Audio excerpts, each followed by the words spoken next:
They called him the man who walked into the mountains and became a legend. But behind the silence of Jeremiah Johnson, 1972, lies one of Hollywood's most mysterious productions, a film born from isolation, obsession, and truth. The man you saw on screen wasn't just surviving the wilderness. He was surviving Hollywood itself.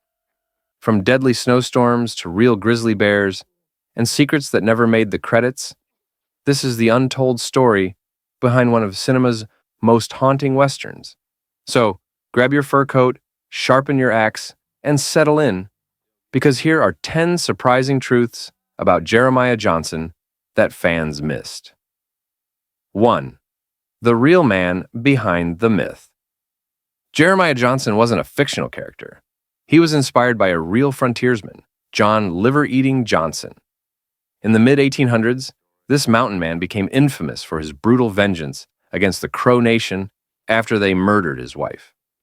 Legends say he hunted down hundreds of warriors, scalping them and, yes, eating their livers as a warning.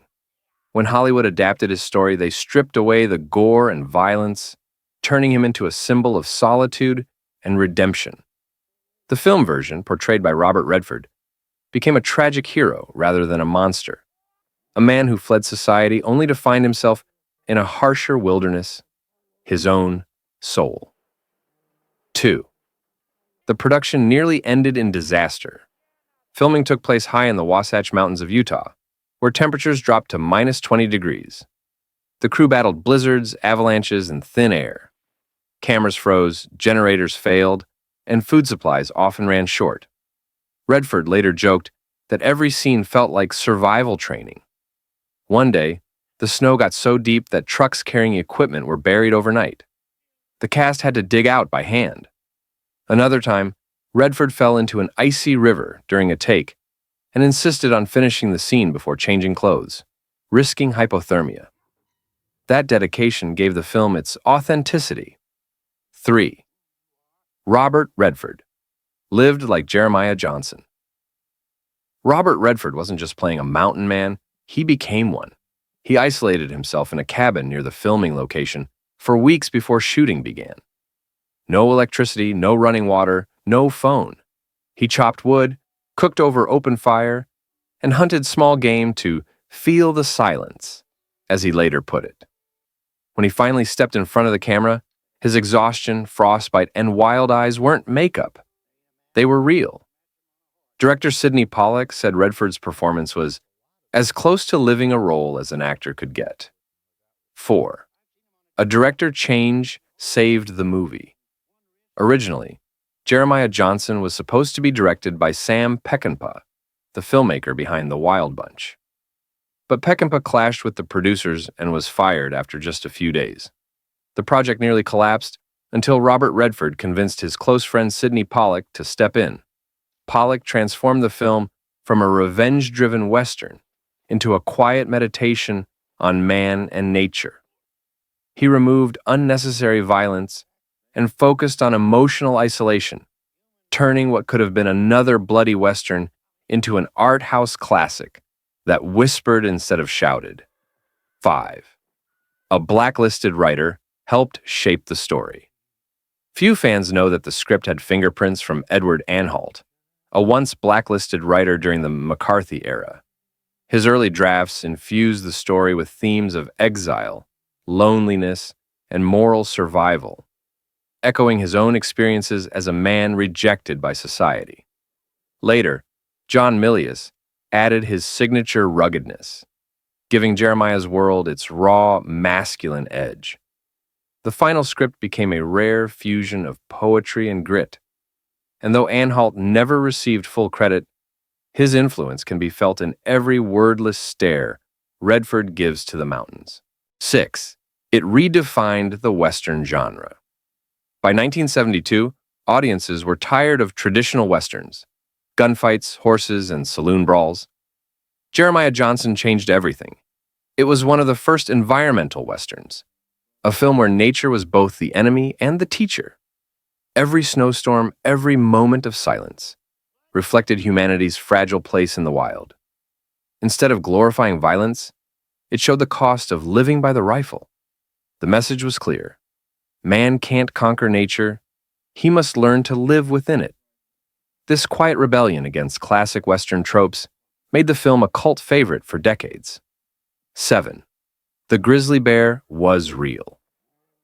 Yes, that terrifying cabin fight wasn't movie magic. The bear was real, and his name was Bart. Though trained, he was unpredictable. During filming, handlers kept tranquilizers ready off camera in case things went wrong. Redford, refusing a stunt double, performed close shots himself. Every look of fear and strain you see is genuine. After the take, crew members said the cabin walls shook from the bear's weight. Redford later admitted that it was the most dangerous moment of his career, but also one of the most authentic ever captured on film. 8. Real Native American actors gave the film its soul. Unlike most Westerns of its era, Jeremiah Johnson treated Native American characters with dignity. Many Crow and Flathead actors were cast in key roles, and tribal consultants advised the filmmakers on language, rituals, and costumes. One powerful scene, the silent confrontation between Johnson and paints his shirt red, was inspired by real peace rituals. Pollock kept it wordless, saying, "The silence between two enemies can speak louder than war." This authenticity gave the movie its haunting spirituality, something rarely seen in Hollywood Westerns. 9. The ending means more than you think. In the final scene, Jeremiah paints his shirt red one last time. They exchange a silent nod across the snow, a gesture that still puzzles audiences. Some believe it symbolizes forgiveness. Others think Johnson has already died, and the warrior is his spirit guide, welcoming him into eternity. Director Sidney Pollack refused to explain it, saying, "If you understand it in your heart, that's enough." Redford later hinted that the scene wasn't about victory or defeat. It was about peace after years of rage. A man who finally made peace with the land and himself. 10. It sparked a real-life movement. After the film's release, thousands of people were inspired to escape city life and move to the mountains. The Mountain Man movement was born. People grew beards, wore fur coats, and built log cabins. Even outdoor brands used Jeremiah Johnson imagery to sell the dream of self-reliance. The film became more than a movie. It became a cultural symbol. It whispered to a generation disillusioned by Vietnam and urban chaos, promising that peace still existed, if you were brave enough to go find it. More than 50 years later, Jeremiah Johnson still speaks to anyone who's ever felt lost in a noisy world. It isn't about killing or surviving. It's about rediscovering what it means to be human when everything else is stripped away. Robert Redford once said, "The wilderness doesn't judge you. It reveals you." And maybe that's why the legend of Jeremiah Johnson endures. Because deep down, we all want to walk into the mountains, face our ghosts, and come back changed. So the next time you watch Redford's silent nod at the end, remember, it's not just the story of one man's solitude, it's the story of us all, longing to find peace in a world that never stops shouting.